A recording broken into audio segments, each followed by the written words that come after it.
qu'est-ce que le V-shape en trading, comment le repérer sur les marchés financiers et comment le trader. Je t'explique tout ça dans cette vidéo. Alors, dans un premier temps, avant d'aller sur la partie graphique plus en détail, je vais te faire un petit peu de théorie pour que tu comprennes bien en quoi ça consiste exactement un V-shape. Donc en fait, comme son nom l'indique, un V-shape, c'est lorsque tu vas avoir une figure de retournement en forme de V.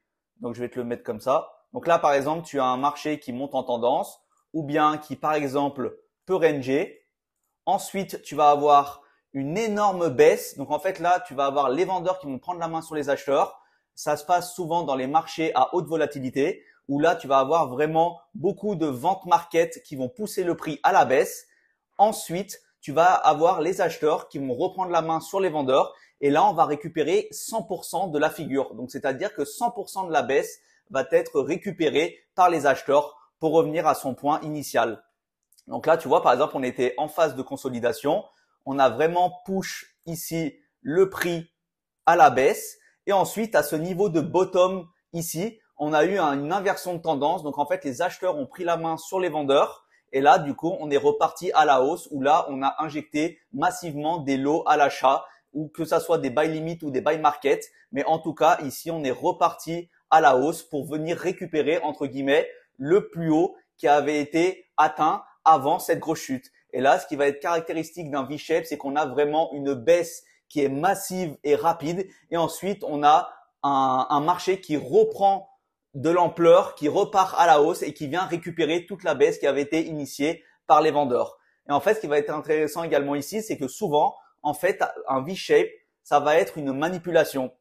C'est-à-dire qu'on va notamment aller chercher de la liquidité pour ensuite pouvoir injecter des lots massivement. En fait, les institutionnels, tout ce qui est les grosses mains sur les marchés vont entre guillemets manipuler le marché, le faire chuter très rapidement, notamment sur les, on va dire, sur les périodes de haute volatilité, comme par exemple les ouvertures de session US ou bien les fermetures de session. Et en fait, on va faire chuter le prix massivement avec des short market. Et ensuite, une fois qu'on a liquidé pas mal de positions et qu'on a du coup ici, on va dire un endroit où on peut injecter des lots massivement à l'achat, ensuite, c'est ce qui va se passer, on va repartir.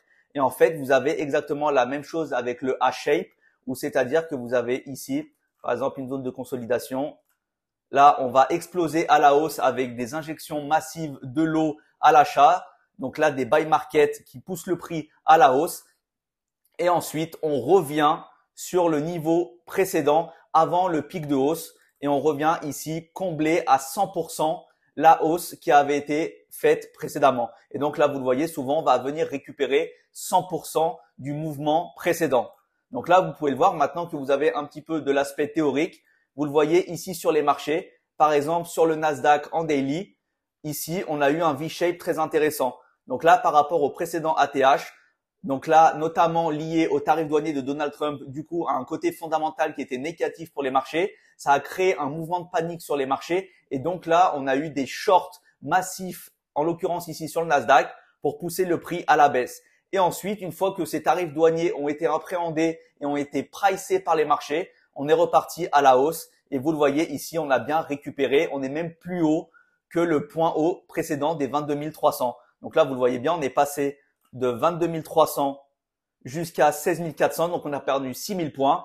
Et ensuite, ici, par rapport à son plus bas en local à ce niveau-là, là, on est actuellement à plus de 6 900, 7 000 points. Donc là, vous le voyez, on a en daily un V-shape. Et ce qui est intéressant également, c'est que le V-shape, vous pouvez le voir sur tous les types de marchés, que ce soit les marchés actions, marchés indices, les crypto-monnaies, le forex, le gold, etc.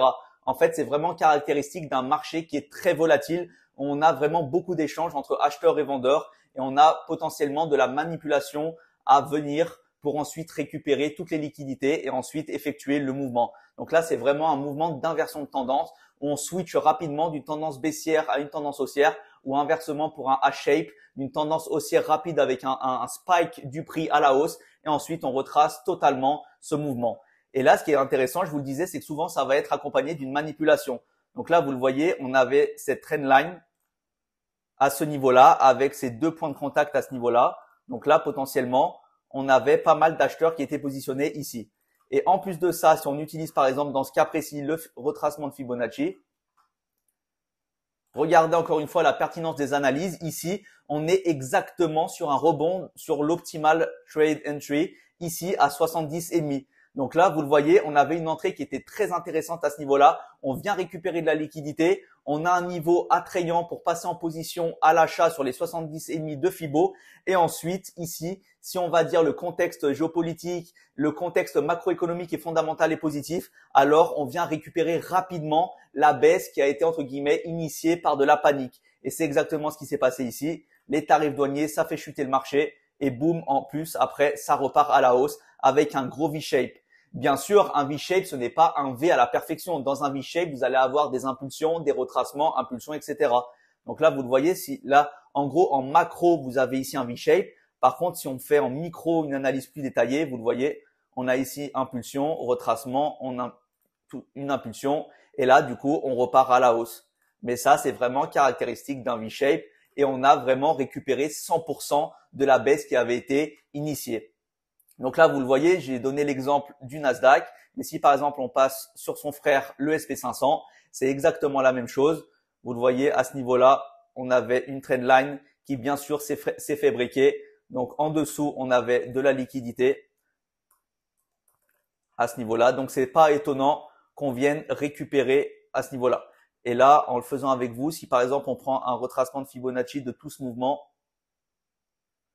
regardez encore une fois les analyses à la perfection. On est sur un time frame daily et on s'est posé exactement sur les 50% de Fibo qui correspondent également à ce niveau de résistance qui est devenu support. Donc là, on a briqué ce niveau des 4836 sur l'SP500. On a push le prix à la hausse. Avec les tarifs douaniers et le contexte géopolitique qui était négatif, les marchés se sont fait shorter massivement. Et ensuite, ici, on a eu un rebond massif. Tous les acheteurs ont injecté leur lot à ce niveau-là pour ensuite repartir de plus belle. Et la preuve, c'est qu'on a breaké le précédent ATH.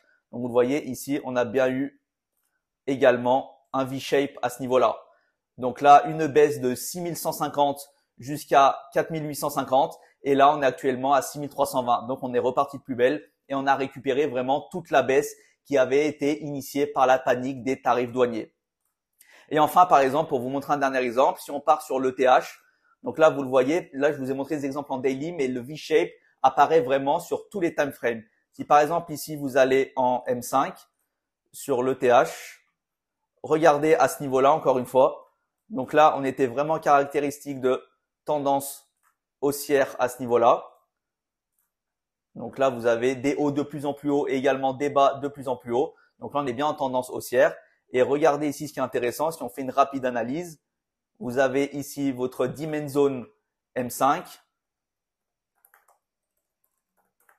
Demand Zone M5. Vous avez également ici votre Fair Value Gap, votre FVG, que je vous mets en jaune comme d'habitude.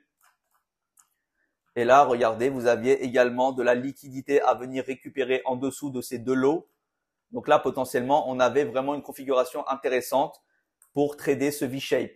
Et regardez ce qui s'est passé. Si en plus de ça, on prend avec une configuration de retracement de Fibonacci, vous êtes exactement sur les 70,5 de Fibo, légèrement avec un excès. Pourquoi? Pour aller venir combler l'intersection entre la Fair Value Gap et la Demand Zone M5. Et vous le voyez, ici en M5, on a un V-shape à ce niveau-là, où là, on a une chute massive. Donc, on vient récupérer toute la liquidité. Et là, on a une injection de l'eau massive à l'achat aux alentours des 3775 sur l'Ethereum et on vient récupérer 100% de la baisse qui avait été initiée sur un mouvement très rapide et succinct. Là, on avait énormément de volatilité. On a commencé à initier la baisse le lundi 21 juillet à 14h50 et on a récupéré 100% à 15h50, 16h. Donc, en une heure, ici, on a fait un V-shape en M5 sur l'Ethereum. Donc, en tout cas, n'hésitez pas à me dire si ça vous a aidé, si ça vous permet de mieux appréhender le V-shape sur les marchés. Et n'hésitez pas également à me dire en commentaire si vous connaissiez ce V-shape et s'il y en a parmi d'entre vous qui le trade. En tout cas, j'espère que ça a été clair pour vous. N'hésitez pas à me le dire en commentaire. Je vous souhaite une très bonne semaine et on se retrouvera bien sûr très bientôt pour une prochaine vidéo sur YouTube.